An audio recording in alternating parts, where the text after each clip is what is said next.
Live from East Tennessee's first television station, this is 6 News at 11.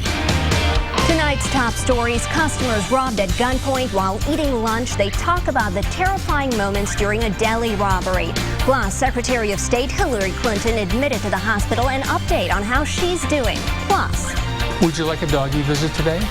Some special pups overcome adversity to brighten up someone else's day. Good evening, I'm Mona Nair. Imagine sitting down for a meal, then getting held up at gunpoint. Police are still searching for 2 suspects who robbed a North Knoxville deli this afternoon. Knoxville police say 2 men robbed customers at a packed Vacant Bill's deli. It's located in the 3000 block of North Broadway. It happened at lunchtime, just after 1 this afternoon. They took money, cell phone, and wallets before running off. 6 News reporter Alexis Zotos was at the scene. She spoke with victims about this terrifying ordeal. The deli's owner says the robber stole nearly $1,000 out of the register, but the owner says they won't let criminals stop them from doing their jobs. They will be open tomorrow. A fire burns a West Knox County home tonight. Officials say the blaze began just before 6 this evening. 2 people were inside at the time, but were able to make it out unharmed. Rural Metro and the Karns Volunteer Fire Department responded. The 2 people were transported to area hospitals for smoke inhalation. The cause of the fire is under investigation tonight. And a suspect in a Hawkins County murder has been brought to Tennessee from Florida. Hawkins County Sheriff Ronnie Lawson says this man, Randy Haar, is in custody. Haar was arrested just 1 day after being placed on the TBI's most wanted list. He was found in Gainesville, Florida. Haar's charged with first-degree murder in the March death of this man, Christopher Varelli. He's also charged with arson and burglary. He allegedly set fire to Varelli's home. Haar's alleged accomplices, Lisa Haar and James Hall, are also in custody. And time now to take a look at the weather. Wasn't too bad out there today. 6 Storm Team meteorologist Ken Weathers is in the Storm Center. What's brewing in the skies? Thanks, Ken. We want to update you on a developing story tonight. New tonight, Secretary of State Hillary Clinton is in the hospital. Officials say Clinton is in a New York hospital. They discovered a blood clot stemming from a concussion she had earlier this month. The clot was discovered as part of a follow-up exam. Clinton got the concussion after falling when she had the flu. Doctors will monitor the secretary's condition over the next 48 hours. Several local vendors are finally back in business. They lost a place to set up when the Turkey Creek Public Market shut down 5 months ago. In August, more than 200 vendors at that location got a 1 week's notice about shutting down. A group of them have now started a new flea market in North Knoxville. It's called Bargain Shoppers Mini Mall, which opened a few weeks ago after months of renovations. Vendor Daryl Snyder says he was without an income for the last several months, and customers like having a new flea market on their side of town. The new flea market is open Fridays, Saturdays, and Sundays from 10 a.m. to 5 p.m. It's located on Clinton Highway. For booth information, you can call them 865-357-3303. And for more information on renting a booth, visit our website, WATE.com. This time tomorrow, the nation will be celebrating the end of 2012 and the beginning of 2013.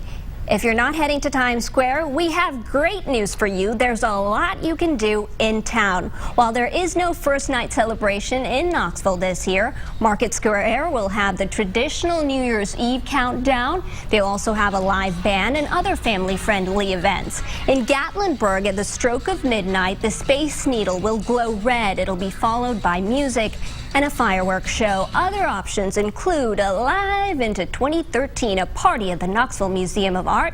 You can also do a volunteer princess cruise on the river with dinner.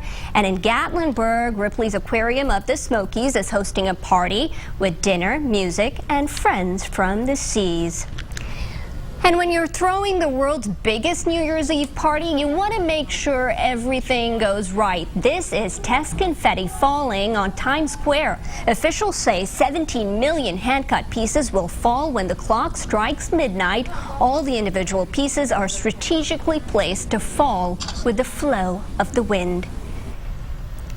And just a reminder tonight, Tennessee Highway Patrol is enforcing a no-refusal weekend through the new year. It'll happen in 16 counties across the state, including Knox and Sevier.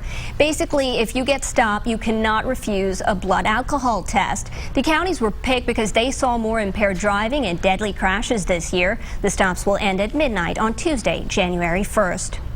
The nation continues to watch and wait while lawmakers in Washington discuss the fiscal cliff.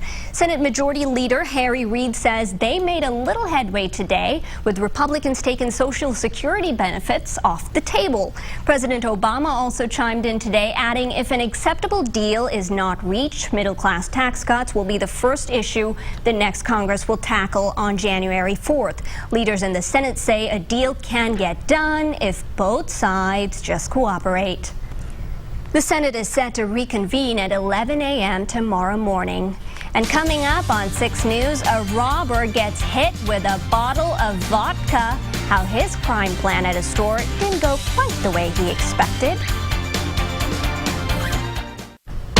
You're watching WATE's 6 News at 11. And welcome back. A Colorado couple has a special place in their hearts for others. They both help people for a living. They also use their disabled and happy dogs to bring smiles to the faces of people who need something to be cheerful about. Matt Flenner explains. And covering America for you now, a store clerk in Boston says he used a bottle of vodka to attack an armed robber. The robber was trying to hold up his store, and the whole thing is caught on camera. Surveillance video shows the suspect with no mask over his face. Cameras behind the counter catch it all. He motions like he has a gun and demands the cash. You can see the clerk stuffing the cash into a bag. The suspect then grabs it. But then everything takes a turn. A co-worker begins fighting off the suspect using a bottle of vodka. Moments later, both men forced the suspect out the door. Police caught up with the 38-year-old man hours later in a nearby neighborhood. He was cut up and bloody. Police have now charged him with armed robbery. Former President George Bush is doing a lot better. He was moved from the ICU to a regular room at a Houston hospital, but not according to a German newspaper. Germany's Spiegel mistakenly published his obituary on their website Sunday. Officials noticed the mistake and took it down minutes later.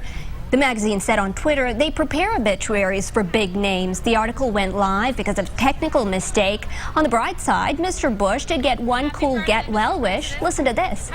That's the Oak Ridge Boys giving the 88-year-old well wishes like only they can. They say at first Bush wanted to hear their hit Elvira, but then he asked for one more song, so their choice was Amazing Grace. Former First Lady Barbara Bush then told the group that the whole family enjoyed that treat.